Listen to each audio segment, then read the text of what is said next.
বেদ পাঠশালা। রীতি দুয়ার দাও খুলে করো শ্রবণ, প্রভুরই এই বচন বেদ পাঠশালা।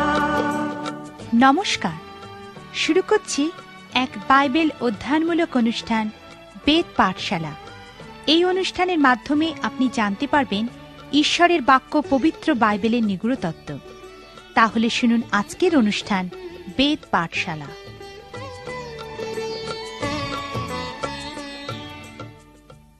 প্রিয় শ্রোতা বন্ধু, বেদ পাঠশালা অনুষ্ঠানে আপনাকে স্বাগত জানাই। এই অনুষ্ঠানে আমরা এখন রূতের বিবরণ পুস্তক অধ্যয়ন করছি। আসুন আমরা এই পুস্তক থেকে সেই সুন্দর ভালোবাসার কাহিনীর দ্বিতীয় অধ্যায় থেকে আমাদের অধ্যয়ন শুরু করি। এই বইয়ের প্রথম অধ্যায়ে আমরা নয়মির প্রতি তার পুত্রবধূ রূতের আনুগত্যের অঙ্গীকারের বিষয় দেখেছি। আনুগত্যের এই অঙ্গীকারের পর আমরা দেখি প্রথম অধ্যায়ের শেষের দিকে লেখা আছে, পরে তাহারা দুইজনে চলিতে চলিতে শেষে বৈতলেহেমে উপস্থিত হইল। যখন বৈতলেহেমে উপস্থিত হইল, তখন তাহাদের বিষয়ে সমস্ত নগরে জনরব হইল। স্ত্রীলোকেরা কহিল, এ কি নয়মি? গতদিনে আমরা দেখেছি যে যখন নয়মি তার সমস্ত পরিবারকে নিয়ে সেই মোয়াব দেশে বসবাস করতে গেছিলেন, তখন যেহেতু ঈশ্বরের মনোনীতদের ওই দেশে বাস করা নিষেধ ছিল, তাই আমরা নয়মিকে অপব্যয়ী মাতা এবং তার পরিবারকে অপব্যয়ী পরিবার বলতে পারি। যখন সেই অপব্যয়ী ব্যক্তি ফিরে আসেন, তখন স্বভাবতই লোকেরা বলে থাকে, এই কি সেই ব্যক্তি যে এই দেশে বেশ কিছু বছর আগে ছেড়ে চলে গেছিলেন? কত বছর আগে সেই ব্যক্তি গেছিলেন সেটা বড় বিষয় নয়, কিন্তু আসল বিষয় হল সেই অপব্যয়ী ব্যক্তিকে মাইলের পর মাইল যাত্রা করতে হয়েছিল। হিতোপদেশ পুস্তকের 13 অধ্যায় 15 পদে লেখা আছে, বিশ্বাসঘাতকদের পথ অসমান। অনেকেই মনে করেন যারা প্রকৃতই আনন্দের সঙ্গে জীবনযাপন করছেন তারা সকলেই পাপী, কিন্তু পবিত্র শাস্ত্র একথা বলে না। যখন একজন ঈশ্বরের সন্তানও অপব্যয়ী হয়ে যায়, তার নিজের বাড়ি ছেড়ে দূরদেশে বেশ কিছু বছরের জন্য নিজের ইচ্ছামতো জীবনযাপন করে এবং যখন সে তার পিতার বাড়িতে আবার ফিরে আসে, তখন তার মুখে নতুন কিছু রেখার সংযোজন হয়। আর তখনই লোকেরা প্রশ্ন করে, যেমন নয়মিকে সেই বৈতলেহেমের স্ত্রীলোকেরা প্রশ্ন করেছিল। আমরা দেখি এই প্রশ্নের উত্তরে নয়মি আবার ঈশ্বরকে দোষারোপ করেছিলেন। রূতের বিবরণ পুস্তকের প্রথম অধ্যায়ে 5 বার নয়মি ঈশ্বরকে দোষারোপ করেছিলেন। তিনি বলেছিলেন, আমাকে নয়মি, যার অর্থ মনোরমা, বলিও না, বরং মারা, যার অর্থ তিক্তা, বলিয়া ডাকো, কেননা সর্বশক্তিমান আমার প্রতি অতিশয় তিক্ত ব্যবহার করিয়াছেন। আমি পরিপূর্ণা হইয়া যাত্রা করিয়াছিলাম, এখন সদাপ্রভু আমাকে শূন্যা করিয়া ফিরিয়া আনিলেন। তোমরা কেন আমাকে নয়মি বলিয়া ডাকিতেছ? সদাপ্রভু তো আমার বিপক্ষে প্রমাণ দিয়েছেন, সর্বশক্তিমান আমাকে নিগ্রহ করিয়াছেন। নয়মির কাহিনী আমাদেরকে আবার হারনের কথা মনে করিয়া দেয়। হারন ছিলেন একজন খুবই দক্ষ কারিগর এবং যাত্রা পুস্তক আমাদেরকে বলে যে তিনি সোনা দিয়ে খুব সুন্দর একটি বাছুর প্রস্তুত করেছিলেন। তারপর যখন ঈশ্বরের দাস মোশি সিনয় পর্বত থেকে নেমে এসে সেই সোনার তৈরি বাছুরটি দেখেছিলেন, তিনি বলেছিলেন, ওই লোকেরা তোমার কি করিয়াছিল যে তুমি উহাদের উপরে এমন মহা পাপ বর্তাইলে? হারন উত্তরে বলেছিলেন, আমি তাদেরকে কহিলাম, তোমাদের মধ্যে যাহার যে স্বর্ণ থাকে সে তাহা খুলিয়া দিউক। তারা আমাকে দিল, পরে আমি তাহা অগ্নিতে নিক্ষেপ করিলে ওই বৎসটি নির্গত হইল। কিন্তু ইহা সত্য ছিল না। সেই বাছুরটি হারনই প্রস্তুত করেছিলেন, কারণ তিনি লোকেদের খুশি করতে চেয়েছিলেন। নয়মিও এই একই কাজ করেছিলেন যখন তিনি তার সমস্ত দুর্ভাগ্যের জন্য ঈশ্বরকে দোষারোপ করেছিলেন। তার প্রতিক্রিয়াকে আমরা এইভাবে ব্যক্ত করতে পারি, আমি প্রকৃতই বুঝতে পারছি না কেন ঈশ্বর আমার সঙ্গে এমন তিক্ত ব্যবহার করলেন, কেনই বা তিনি আমাকে নিগ্রহ করলেন। নয়মি তার কৃতকর্মের ফল ভোগ করেছিলেন। তিনি যে সিদ্ধান্ত নিয়েছিলেন এরই ফল ভোগ করেছিলেন, কিন্তু তিনি সেই সিদ্ধান্তের দায়িত্বভার স্বীকার করতে রাজি ছিলেন না। রূতের বিবরণ পুস্তকের শেষ পদে লেখা আছে, এই রূপে নয়মি ফিরিয়া আসিল, তাহার সঙ্গে তাহার পুত্রবধূ মোয়াবিয়া রূত মোয়াব দেশ হইতে আসিল। জব কাটা আরম্ভ হইলেই তারা বৈতলেহেমে উপস্থিত হইল। এই জব কাটা আরম্ভ হওয়ার সঙ্গে তাদের বৈতলেহেমে ফিরে আসার ঘটনাটি বিশেষ তাৎপর্যপূর্ণ। এখানে আমরা দেখি যে সেই দুইজন স্ত্রীলোকের মধ্যে নয়মি ঈশ্বরের সন্তান রূপে আবার তার পিতার বাড়িতে ফিরে আসার চিত্র প্রদর্শন করে। আমরা পরে পরে এই কাহিনীতে দেখব যে অপব্যয়ী পুত্রের পিতা তার পুত্রকে ফিরে আসতে দেখে যেমন দৌড়ে গেছিলেন, তেমনি নয়মির জন্যও ঈশ্বরের অনুগ্রহ অপেক্ষা করছিল। যখন সেই পুত্র পিতাকে ছেড়ে দূরদেশে যাবার সিদ্ধান্ত নিয়েছিলেন, তখন পিতা সেই সিদ্ধান্ত মেনে নিয়েছিলেন, কারণ তিনি চেয়েছিলেন তার পুত্র সেই দূরদেশে যাবার পরিণাম সম্পর্কিত সমস্ত অভিজ্ঞতা অর্জন করুক। অনেক পিতামাতাই এই বিষয়ে ব্যর্থ হয়, কারণ যখন তাদের সন্তানেরা সেই দূরদেশে বিভিন্ন কষ্টকর অভিজ্ঞতার মধ্যে দিয়ে যাবার ফলে কিছু শেখার সম্মুখীন হয়, ঠিক তখনই তারা তাদের সাহায্যের জন্য সেই দূরদেশে পৌঁছে যান। আপনি যদি লুকলিখিত সুসমাচারের 15 অধ্যায়ে বর্ণিত এই অপব্যয়ী পুত্রের গল্পটি পড়েন, তাহলে দেখবেন লেখা আছে, আর কেহই তাহাকে দিত না, তার পিতাও ইহার অন্তর্গত। সেই সমস্ত ভয়ানক কষ্টকর অভিজ্ঞতাই তাকে নিজেকে চিনতে সাহায্য করে, চেতনা লাভ করতে সাহায্য করে, এবং তারপর সে সিদ্ধান্ত নেয় যে আবার সে তার পিতার বাড়িতে ফিরে আসবে। যখন সে চেতনা লাভ করে এবং তার পিতার বাড়িতে ফিরে আসে, আমরা তার পিতাকে তার দিকে দৌড়ে যেতে দেখি। লুক 15 অধ্যায় 20 পদে লেখা আছে, সে দূরে থাকিতেই তাহার পিতা তাহাকে দেখিতে পাইলেন ও করুণাবিষ্ট হইলেন, আর দৌড়াইয়া গিয়া তাহার গলা ধরিয়া তাহাকে চুম্বন করিতে থাকিলেন। আপনি কি কখনো একজন বৃদ্ধ লোককে দৌড়াতে দেখেছেন? এই বৃদ্ধের দৌড়ানো আমাদের কাছে ঈশ্বরের ভালোবাসার সব থেকে সুন্দর চিত্র প্রদর্শন করে। ইয়া একজন অপব্যয়ী পুত্রের প্রতি তার পিতার ভালোবাসার কথা বলে, কারণ সে চেতনা লাভ করেছে এবং তার বাড়িতে ফিরে এসেছে। যখন তার পিতা তাকে আলিঙ্গন করছিলেন, পুত্র সেই সময় বলেছিল, আমি আর তোমার পুত্র নামে যোগ্য নই। কিন্তু তার পিতা বলেছিলেন, শীঘ্র করিয়া সবচেয়ে ভালো কাপড়খানি আনো, আর ইয়াকে পরাইয়া দাও, এবং ইয়ার হাতে অঙ্গুরি দাও ও পায়ে জুতা দাও, আর হৃষ্টপুষ্ট বাছুরটি আনিয়া মারো। আমরা ভোজন করিয়া আমোদ প্রমোদ করি, কারণ আমার এই পুত্র মরিয়া গিয়াছিল, এখন বাঁচিল, হারাইয়া গিয়াছিল, এখন পাওয়া গেল। নয়ামির ক্ষেত্রেও আমরা দেখি যে তিনি যখন আবার বেথলেহেম জিহুদায় ফিরে এসেছিলেন, তার জন্যেও ঈশ্বরের অনুগ্রহ অপেক্ষা করছিল। এই কাহিনী থেকে নয়ামির দৃষ্টান্তের মধ্যে দিয়ে আমরা ইহা দেখিতে পাই। এরপর এই কাহিনীর প্রধান চরিত্র রুতের উপর জোর দেওয়া হয়েছে।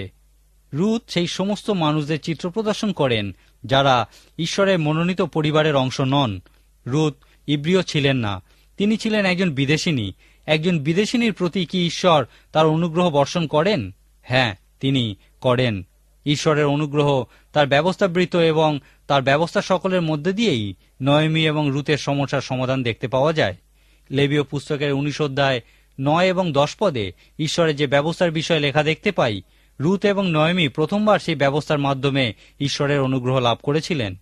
এই ব্যবস্থা সম্বন্ধে লেখা আছে, আর তোমরা যখন আপন আপন ভূমির শস্য কাটো, তখন তুমি ক্ষেত্রের কোনস্থ শস্য নিঃশেষে কাটিও না, এবং তোমার ক্ষেত্রে পতিত শস্য কুড়াইও না। আর তুমি আপন দ্রাক্ষাক্ষেত্রে পরিত্যক্ত দ্রাক্ষাফল চয়ন করিও না, এবং দ্রাক্ষাক্ষেত্রে পতিত দ্রাক্ষাফল কুড়াইও না। তুমি দুঃখী ও বিদেশীদের জন্য তাহা ত্যাগ করিও, আমি সদাপ্রভু তোমাদের ঈশ্বর।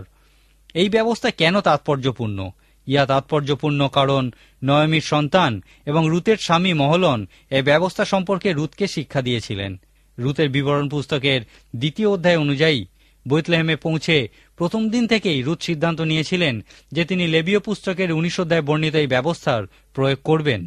এই বইয়ের 2 অধ্যায়ের প্রথম পদ থেকেই আমরা দেখি লেখা আছে, নয়মির স্বামী ইলিমেলকের গোষ্ঠীর একজন ভদ্র ধনবান জ্ঞাতি ছিলেন, তাহার নাম বয়স। পরে মোয়াবিয়া রুত নয়মিকে কহিল, নিবেদন করি আমি ক্ষেত্রে গিয়া যাহার দৃষ্টিতে অনুগ্রহ পাই, তাহার পিছে পিছে শস্যের পতিত শীষ কুড়াই। নয়মি কহিল, বৎসে যাও।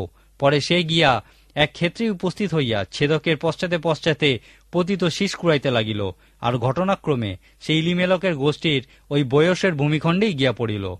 কাহিনীর ঠিক এই মুহূর্তে ঈশ্বরের দাস মোশির আরেকটি ব্যবস্থার প্রবেশ ঘটে।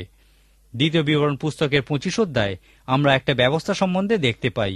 এই ব্যবস্থা সম্বন্ধে এখানে লেখা আছে, যদি ভাতৃগণ একত্র হইয়া বাস করে এবং তাহাদের মধ্যে একজন অপুত্রক হইয়া মরে, তবে সেই মৃত ব্যক্তির স্ত্রী বাইরের অন্য গোষ্ঠীভূত পুরুষকে বিবাহ করিবে না, তাহার দেবরের কাছে যাইবে, তাহাকে বিবাহ করিবে এবং তাহার প্রতি দেবরের কর্তব্য সাধন করিবে। পরে সেই স্ত্রী যে প্রথম পুত্র প্রসব করিবে, সে ওই মৃত ভ্রাতার নামে উত্তরাধিকারী হইবে। আর সেই পুরুষ যদি আপন ভাতৃপত্নীকে গ্রহণ করিতে সম্মত না হয়, তবে সেই ভাতৃপত্নী নগরদ্বারে প্রাচীনবর্গের কাছে গিয়া বলিবে, আমার দেবর ইসরায়েলের মধ্যে আপন ভ্রাতার নাম রক্ষা করিতে অসম্মত, সে আমার প্রতি দেবরের কর্তব্য সাধন করিতে চাহে না। তখন তাহার নগরের প্রাচীনবর্গ তাহাকে ডাকিয়া তাহার সঙ্গে কথা বলিবে। যদি সে দাঁড়াইয়া বলে, উহাকে গ্রহণ করিতে আমার ইচ্ছা নাই, তবে তাহার ভাতৃপত্নী প্রাচীনবর্গের সাক্ষাতে তাহার নিকটে আসিয়া তাহার পদ হইতে পাদুকা খুলিবে এবং তাহার মুখে থুতু দিবে, আর উত্তম রূপে এই কথা কহিবে যে কেহ আপন ভ্রাতার কুলরক্ষা না করে তাহার প্রতি এইরূপ করা যাইবে, আর ইসরায়েলের মধ্যে তাহার নাম হইবে মুক্ত পাদুকের কুল। আসুন আমরা লক্ষ্য করি এই ব্যবস্থা কিভাবে রুতের উপরে প্রয়োগ হয়েছিল। যেহেতু রুত একজন ইব্রিয় জাতিভুক্ত ব্যক্তিকে বিবাহ করেছিলেন, সেই জন্যে সেই বিবাহের কারণে তিনিও ঈশ্বরের পরিবারের একজন বা ইব্রিয় জাতিভুক্ত হয়েছিলেন। এখন যদি তার স্বামী অপুত্রক অবস্থায় মারা যান, তাহলে রুত আর কোনোভাবেই ঈশ্বরের পরিবারের সদস্য থাকবেন না। তিনি ঈশ্বরের মনোনীত লোকদের মধ্যে থেকে উচ্ছিন্ন হতেন। স্পষ্টতই ঈশ্বর কখনোই চাননি যে রুত তার মনোনীতদের মধ্যে থেকে সরে যাক। সেই জন্য তিনি এই ব্যবস্থার প্রয়োগ করেছিলেন এবং রুতের জন্য তার স্বামীর গোষ্ঠীভুক্ত একজন সুদর্শন ধনবান যুবককে মনোনীত করেছিলেন এবং সেই যুবক বলেছিলেন, আপন ভাতৃগণের মধ্যে ও আপন বসতি স্থাপনের দ্বারে সেই মৃত ব্যক্তির নাম যেন লুপ্ত না হয়, এই জন্য সেই মৃত ব্যক্তির অধিকারে তাহার নাম উদ্ধারার্থে আমি আপন স্ত্রীরূপে মহলনের স্ত্রী মোয়াবিয়া রুতকেও ক্রয় করিলাম। অদ্য আপনারা সাক্ষী হইলেন। এই মোয়াবীয় স্ত্রী রুতকে বিবাহ করিতে সম্মত হয়ে সেই যুবক তার প্রতি দুইটি কাজ করেছিলেন। প্রথমত, তিনি সেই স্ত্রীর যাবতীয় দেনা শোধ করেছিলেন। প্রাচীন বর্গের কাছে সমস্ত স্ত্রীলোকের দেনার একটা তালিকা থাকত। তারা তা গুটিয়ে তাতে শিলমোহর লাগিয়ে রেখে দিতেন। যে ব্যক্তি কোন স্ত্রীকে তার দেনা থেকে উদ্ধার করতে চাইতেন, তাকে সেই উদ্ধারের উদ্দেশ্য সম্পর্কে জানাতে হতো। এই পদ্ধতিকে পুনরুদ্ধার বা মুক্তি বলা হতো এবং সেই উদ্ধারকারী ব্যক্তিকে বলা হতো উদ্ধারকর্তা জ্ঞাতি বা মুক্তিকর্তা জ্ঞাতি। সব থেকে আকর্ষণীয় বিষয়টি হল, এই মুক্তিকর্তা জ্ঞাতি মুক্তি মূল্য সম্পর্কে আগে থেকে জানতে পারতেন না। প্রথমে তাকে সেই স্ত্রীলোককে মুক্ত করার অঙ্গীকার করতে হতো। তারপরে তিনি জানতে পারতেন যে এই অঙ্গীকারের জন্য তাকে কি মূল্য দিতে হবে। এই মুক্তিকর্তা জ্ঞাতি যে দ্বিতীয় কাজ করেছিলেন তা হল, তিনি তাকে বিবাহ করেছিলেন। সেই স্ত্রীর সঙ্গে একটা সম্পর্ক তৈরি করে তিনি তাকে আবার ঈশ্বরের পরিবারে ফিরিয়ে এনেছিলেন। পুনরুদ্ধারের অর্থ হল মূল্য দ্বারা ক্রয় করা বা ফিরিয়ে আনা। সুতরাং সেই ব্যক্তি যিনি এই ব্যবস্থার সফল প্রয়োগ করেছিলেন, তাকে আমরা মুক্তিদাতা বলতে পারি, কারণ তিনি সেই স্ত্রীকে মূল্য দ্বারা ক্রয় করেছিলেন এবং ফিরিয়ে এনেছিলেন। ইহাই ছিল রুতের একমাত্র আশা এবং এই কারণেই দ্বিতীয় অধ্যায়ের শুরুতেই বোয়াসের কথা বলা হয়েছে। এই কাহিনী অধ্যয়নের মধ্য দিয়ে আমরা দেখব সেই অপব্যয়ী পুত্রের প্রতি ঈশ্বরের অনুগ্রহের বিষয় এবং যে ব্যক্তি তার কাছে পুনরুদ্ধারের আকাঙ্ক্ষা করে সেই ব্যক্তির প্রতি ঈশ্বরের অনুগ্রহের বিষয়। এই সুন্দর কাহিনীর মধ্যে নিজেকে অন্বেষণের চেষ্টা করুন। আজ তাহলে এখানেই শেষ করি। পরের দিন রুতের কাহিনী থেকে আমরা আরও কিছু সুন্দর বিষয় অধ্যয়ন করব। ঈশ্বর আপনার মঙ্গল করুন। প্রিয় শ্রোতা বন্ধু, আজ আর সময় নেই। আপনি যদি প্রভু যীশু ও তার জীবনী সম্পর্কে আরো বেশি কিছু জানতে চান, তাহলে অবশ্যই পত্রের মাধ্যমে আমাদের সাথে যোগাযোগ করুন।